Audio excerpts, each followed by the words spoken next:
इसका फल मिलेगा। लेकिन महाराज हृदय की कौन माने, किसकी मानते हैं? जो हमारा मन कहता है। भले चाहे कितना ही कुछ हमारा नुकसान हो जाए, उसका हो जाए, लेकिन महाराज जो हमारे मन में आता है वो हम करते हैं, जो मन में नहीं आता है तो नहीं करते। श्रीमद् भागवत कथा के प्रथम श्लोक में केवल सत्य की वंदना की गई है, केवल सत्य की। सच्चिदानंद रूपाय विश्वोत्पत्त्यादि हेतवे तापत्रय विनाशाय श्री कृष्णाय वयं नमः। परमात्मा को सत्य स्वरूप बताया गया। आज हमारा मन बड़ा प्रसन्न है। एक बार हमारे साउंड वाले भैया के लिए जोरदार ताली की सेवा करना। बड़ा ही अद्भुत साउंड। और इस छतरपुर की तो महाराज महिमा कितनी गाय। अभी बागेश्वर धाम में वो कहां से, दिल्ली से आए थे, कौन से हैं वो, राम कथा कर रहे थे, कुमार विश्वास जी, वो भी साउंड की तारीफ करके गए महाराज। और ऐसे हमारे भैया, इतना अद्भुत साउंड।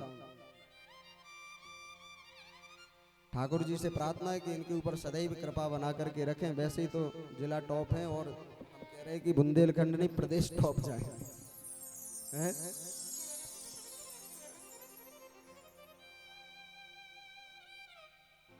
परमात्मा को सत्य चित आनंद बताया गया। 3 स्वरूप में, सत्य चित आनंद। यदि हमने जीवन में संकल्प कर लिया है कि हमें सत्य बोलना है, सत्य का सहारा लेना है, तो हमें परमात्मा प्राप्त हो गई। और चित्त यानी होता है प्रकाश। क्या? प्रकाश।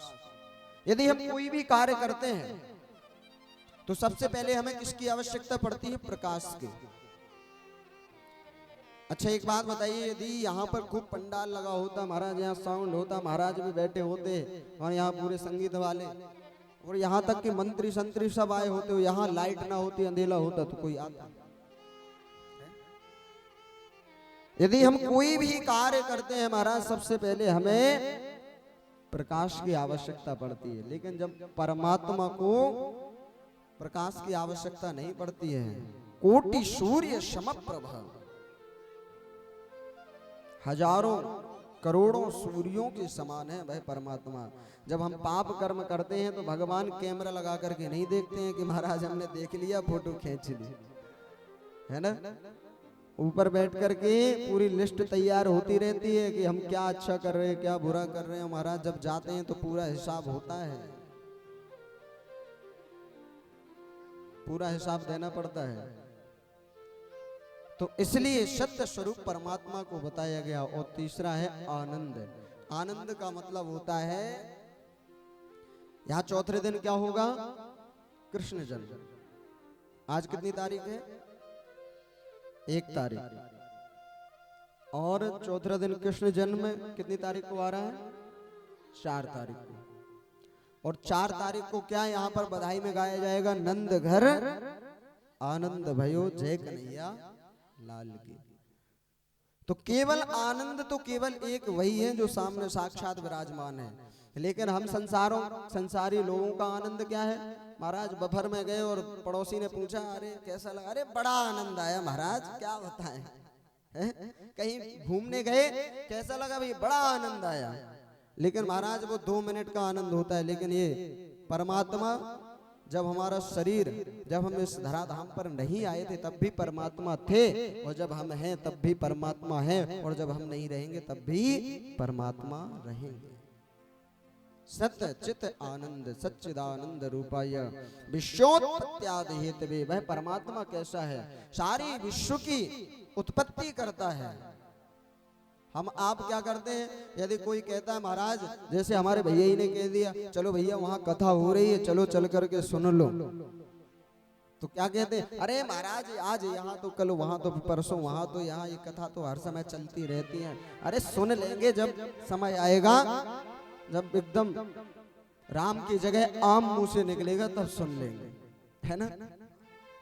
जब बिल्कुल एकदम हमारे दांत टूट जाते पूरे और न खाते बनता न महाराज बोलते बनता,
श्री राधे। बोलिए भक्त वत्सल भगवान की जय। अब आनंद आ रहा है? देखो लाइट नहीं है, अब कैसे लग रहा है? बोले बाबा जी ने प्रत्यक्ष प्रमाण दे दिया हमारा। अब भक्त हमारी कथा तो कम अपनी कथा कर रहे हैं, ये है लाइट का प्रभाव। जो आनंद सिंधु शोक राशि, जो आनंद सिंधु सुख राशि, जो आनंद सिंधु शोक राशि, जो आनंद सिंधु सुख राशि, जो आनंद सिंधु शोक राशि, जो आनंद सिंधु सुख राशि, जो आनंद सिंधु सुख राशि, जो आनंद सिंधु सुख राशि, सीकर से लोक सुबह से सीकर लोक सुबह। परमात्मा को आनंद स्वरूप बताया गया है। सच्चिदानंद रूपाय विश्वोत्पत्त्यादि हेतवे तापत्रय विनाशाय श्री कृष्णाय वयम नमः। वह सारी सृष्टि की उत्पत्ति करते हैं, पालन करते हैं, संहार करते हैं, लेकिन महाराज यह मनुष्य तन ऐसे नहीं मिल जाता है। खूब पुण्य कर्म करने पड़ते हैं तब जाकर के मनुष्य तन मिलता है। लेकिन यदि कोई कह देता भैया कथा हो रही चलो चल करके सुनाओ, तो भाव क्या होता है हमारा? सुन लेंगे। वही कथा तो है जो कल वहां सुनी थी, जो टीवी में सुनी थी। लेकिन महाराज जो रोटी है ना बचपन से, और जब तक इस शरीर पूरा नहीं हो जाता ना महाराज, जब तक पाते रहते हैं, लेकिन उसको नहीं कहते हैं। वही रोटी है और वही सब्जी है ना। हजार बहाने होते महाराज परमात्मा से दूर होने के लिए। विश्वोत्पत्त्यादिहित वेतापत्रय विनाशाय श्री कृष्णाय वयम नमः। भागवत कथा में बताया गया कि परमात्मा का जो भजन करते हैं तो उनके जीवन में 3 प्रकार के ताप नहीं आते हैं। दैहिक, दैविक, भौतिक तापा राम राज्य काहू नहीं व्यापा। आज से यह प्रत्यक्ष मान लो, समझ लो, और ये विश्वास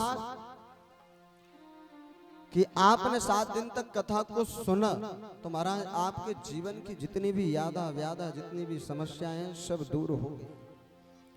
और आज से जब से यहाँ ठाकुर जी विराजमान हो गए, भागवत जी विराजमान हो गई महाराज, यहाँ का समझ लो सब कुछ चेंज हो गया, सब कुछ।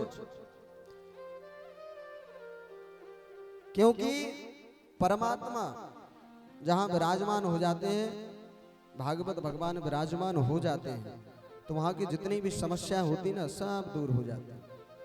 जब माया आती है तो हम बंधनों में बंध जाते हैं, और जब परमात्मा आते हैं तो हम सब से मुक्त हो जाते हैं, छूट जाते हैं। दैहिक, दैविक, भौतिक तापा राम राज्य काहू नहीं व्यापा। अब दैहिक ताप क्या है? दैहिक ताप वह महाराज के हमने खूब जीवन भर पैसा इकट्ठा किया, खूब मेहनत की, खूब इकट्ठा किया पैसा, और करने के बाद में यदि हमने उसका दशांश भी धर्म में नहीं लगाया, परमात्मा को नहीं सौंपा, तो महाराज हमारे जीवन में कोई ऐसा ताप बन जाता है। ताप क्या? ऐसे कोई ना कोई बीमारी बन जाती है कि डॉक्टर कह देता है कि महाराज केवल यदि जिंदा रहना है तो केवल मूंग की दाल, दाल नहीं उसका पानी, और बगैर घी लगी 2 रोटी खाओ तो जिंदा रहोगे, नहीं तो सुधार। यह हाल होता है। इसे कहते हैं दैहिक ताप। और दैविक ताप, दैविक ताप तो आप जानते ही, जो झूमते रहते महाराज। और भौतिक कि कितनी हम मेहनत करते हैं महाराज, रात दिन एक कर देते हैं, लेकिन फिर भी सुखी नहीं रहते हैं। आज के जमाने में क्या होता है, रात दिन मेहनत करते हैं, कितना मिलता है 200-250 रुपए। अब उसमें बेचारा खुद जीवन यापन करे, अपने परिवार बच्चों का, अपने बच्चों का भी भविष्य देखना, हमारा शादी विवाह के लिए भी एकत्रित करना है, उनके क्या क्या कर लेगा। हर समय हर दुखी रहता है। लेकिन जो परमात्मा का भजन करता है वह इन सब दुखों से दूर हो जाता है, मुक्त हो जाता है। वो पागल नहीं है महाराज जो करोड़ों रुपए खर्च करते हैं और अपना समय दान देते हैं। आज के जमाने में यदि सगे भाई से कह दो कि महाराज हमें 100 रुपए दे दो, तो वो 1000 बार पूछेगा और पूछने के बाद में भी 100 रुपए नहीं देगा। लेकिन महाराज धर्म के नाम से हम आप तुरंत 1000, 10,000, 11,000, 21,000 जितनी सामर्थ्य तुरंत निकाल देते हैं। क्यों? क्योंकि हमें उससे कुछ प्राप्त होता है, परमात्मा हमारे ऊपर कृपा करता है। अब ये नहीं कि महाराज परमात्मा पैसे से कृपा करते हैं, पैसे से नहीं। भगवान ने हमें ये तन दिया है, कहीं पर भी चाहे रामायण हो चाहे सुंदरकांड हो, पहले कोशिश करें कि हम तन से सेवा करें, क्योंकि परमात्मा ने ये शरीर दिया। यदि तन नहीं तो महाराज मन से सेवा करें, और जब मन नहीं होता है तो फिर लास्ट में क्या होता है? धन। क्योंकि उस धन से वह व्यक्ति भी आ जाएंगे और कार्य भी हो जाएगा, आपको पुण्य भी प्राप्त हो जाएगा। यहां पर श्रीमद् भागवत कथा में सबसे पहले यही बताया गया कि परमात्मा का भजन करें। और महाराज जो कथा हम आप यहाँ श्रवण कर रहे हैं इस पवित्र स्थान में, जैसे हम यहाँ कथा को सुन रहे हैं, ऐसे ही नैमिषारण्य में 88,000 ऋषिगण सुन रहे थे। और हम आपके जैसे साधारण मनुष्य नहीं थे। हमारी उम्र कितनी निर्धारित है इस कलयुग में? हम आपके बताओ भैया, है 60-70 तो वो है, लेकिन वैसे बताते हैं महाराज कि 100 वर्ष है ना आचार्य। लेकिन 100 वर्ष कौन जीता है कोई? 100 वर्ष तो ठीक है महाराज। अभी जो 2 साल पहले एक बीमारी आई थी, उसका नाम क्या था? कोरोना। 2 साल 3 साल पहले इसका नाम कोई जानता था? है? यहाँ तक कि महाराज मास्क और सैनिटाइजर का भी नाम बहुत कम लोग जानते थे, परिचित थे इन चीजों से, अपरिचित थे मतलब। लेकिन ऐसी बीमारी आई कि महाराज कभी सोच नहीं सकते थे। माता पिता भी अपने बच्चों से स्पर्श करने से डरते थे। यदि कोई बाहर से आ जाता था तो उसको कहाँ रुकाया जाता था? या तो हॉस्पिटल में ले जाते थे, या महाराज कोई अलग से खाली कर देते थे मकान। ये हम आप सबकी क्या बताएं, हम अपनी आप बीती बता रहे हैं महाराज। उस समय हरिद्वार में कथा चल रही थी और हम भी आ गए थे इसी लाइन। लेकिन जब हम वृंदावन में गए और हम अपने आश्रम में रुके तो महाराज पूरी बिल्डिंग खाली कर दी हमारे लिए। एक बार तो ऐसी घटना हुई कि महाराज जैसे हम गए टहलने के लिए तो एक बच्चा था, उसने हमें देखा, ऐसे डर करके भागा जैसे भूत आ गया हो। हमने कहा भगवान ऐसी माया। तो ऐसी ऐसी बीमारी आती है। हम आपका 1 मिनट का भी भरोसा नहीं है, 1 मिनट कि आज हम कथा सुन रहे हैं, कल सुन पाएंगे कि नहीं सुन पाएंगे। इसलिए कहते महाराज जब भी समय मिले कोई भी कार्य करें, हर समय हर स्थिति हर परिस्थिति में परमात्मा का भजन करें। हमारे भागवत कथा में ये नहीं कहा गया कि महाराज घर गृहस्थी छोड़ करके, काम काज छोड़ करके लग जाओ, भगवान का भजन करो, माला उठा करके जपने लगो। कहीं लिखा है या किसी ने कहा है ऐसा? सब कुछ त्याग करके और लग जाओ भजन। हमारे धर्मशास्त्र कहते हैं महाराज कि यदि आप झाड़ू भी लगा रहे हैं ना सुबह, तो उस समय भी परमात्मा का स्मरण करें।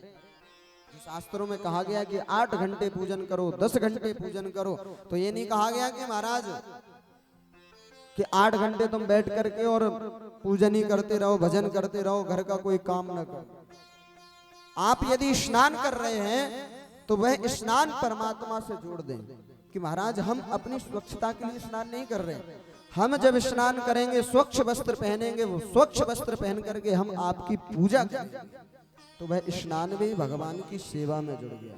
महाराज यदि हम घर को साफ कर रहे हैं, सफाई कर रहे हैं, तो यह भाव होना चाहिए कि एक ना एक दिन हमारे नारायण हमारे घर में पधारेंगे, हम उनके लिए यह साफ स्वच्छ कर रहे हैं अपने घर को। यदि हम भोजन प्रसाद बना रहे हैं तो ये भाव नहीं होना चाहिए क्या कि हम अपने लिए स्वादिष्ट प्रसाद बना रहे हैं। हम प्रसाद बनाएंगे और नारायण को भोग लगाएंगे तो महाराज वो भजन में जुड़ गया। आप वृंदावन में जाकर के देखें, बड़े बड़े तीर्थों में वृंदावन में जाके परमात्मा का जो भजन करते हैं संत महात्मा, आप सभी आश्रमों में जाते होंगे, धर्मशाला में जाकर के देखते होंगे संत महात्मा पंगत चलाते हैं, झाड़ू पोंछा करते हैं आश्रम में, यहाँ तक कि आप सभी जाते हैं तो बिस्तर भी लगाते हैं, रूम की सफाई करते हैं। लेकिन ये नहीं कि तो पैसे के लिए करते हैं कि आप आकर के कुछ उनको दान दक्षिणा देंगे। उनका भाव ये रहता है कि ना जाने कब नारायण किसी भक्त के रूप में आ जाएं और हमारे जीवन का उद्धार हो जाए। आप वृंदावन में जाकर के देखें, परिक्रमा मार्ग में कितना हजारों लाखों लोगों का भंडारा होता है, क्योंकि हर व्यक्ति हर प्राणी को वह भगवान स्वरूप मान करके भगवान का भजन करते हैं। तो हम सभी भी भाव के साथ में खूब आनंद के साथ में परमात्मा का भजन करेंगे, ताली की सेवा करते हुए। लेकिन ऐसे नहीं महाराज, आज कलश यात्रा हुई है, तैयारियां की हैं, आज तो समझ लो आप सभी लोगों की छुट्टी है, लेकिन कल एकदम तैयारी करके आना, परमात्मा का एकदम पूर्ण रूप से समर्पित होकर के आना, इस पंडाल में बैठना। होते ना जो नियम है, जो शर्म है ना, जिसने खाई शर्म उसके, जब सब पता है तो फिर महाराज फिर कहे। तो जो अपनी तिजोरी है ना उसमें उसको पोटली को बांध करके रख के आना, यहाँ खूब भाव के साथ में एकदम भगवान का पागल होकर के बढ़िया नृत्य करते हुए भजन करेंगे। आइए हम सभी परमात्मा का भाव के साथ में भजन के साथ में आनंद लेते हैं। बोले भक्त वत्सल भगवान की जय।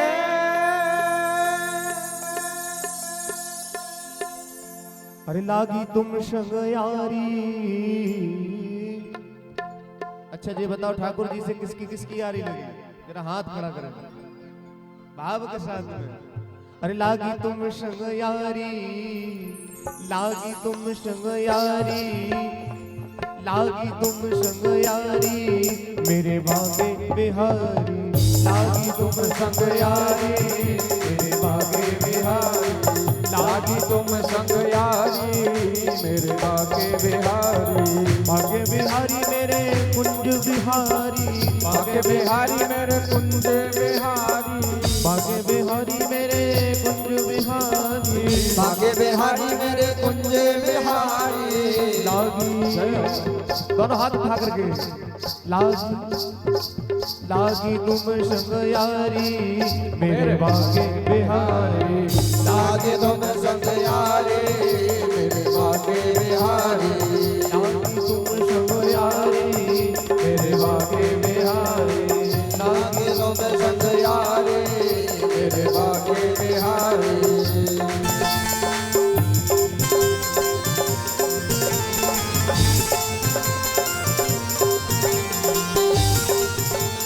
भाव के साथ ताली सेवा करते हुए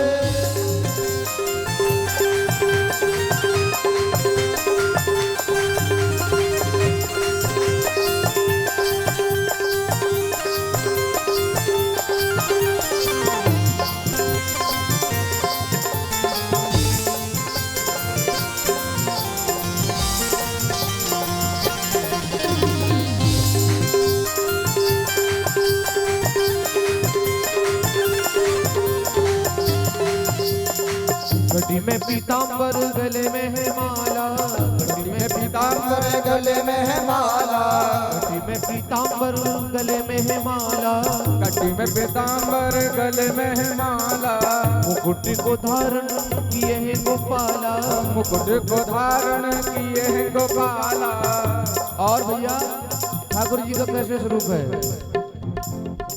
घुंघराली घुंघराली लटक कारी कारी, घुंघराली लटक कारी कारी मेरे भागे बिहारी, लागी तुम संग यारी मेरे भागे बिहारी, लागी तुम सब यारी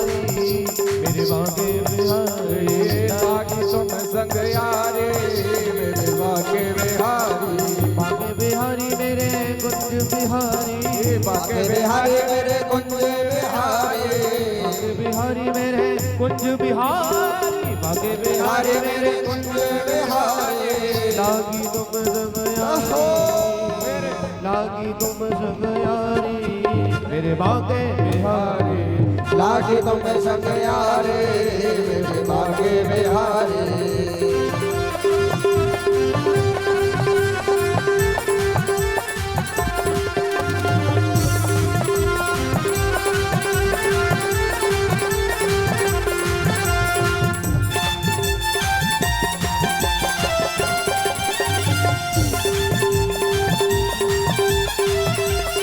सावरी सूरत के दर्शन तुम्हारे सावरी सूरत के दर्शन तुम्हारे सावरी सूरत के दर्शन तुम्हारे सावरी सूरत के दर्शन तुम्हारे मुरली मनोहर जब से निहारे मुरली मनोहर जब से निहारे। और भैया कैसे कैसे भक्त हैं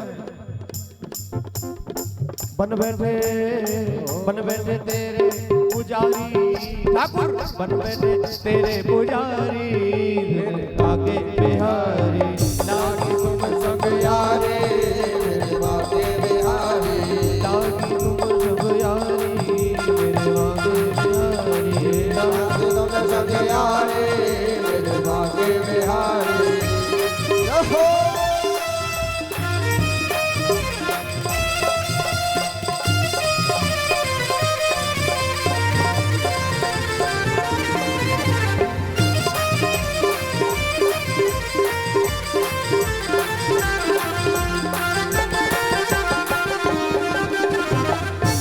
बोले भगवान की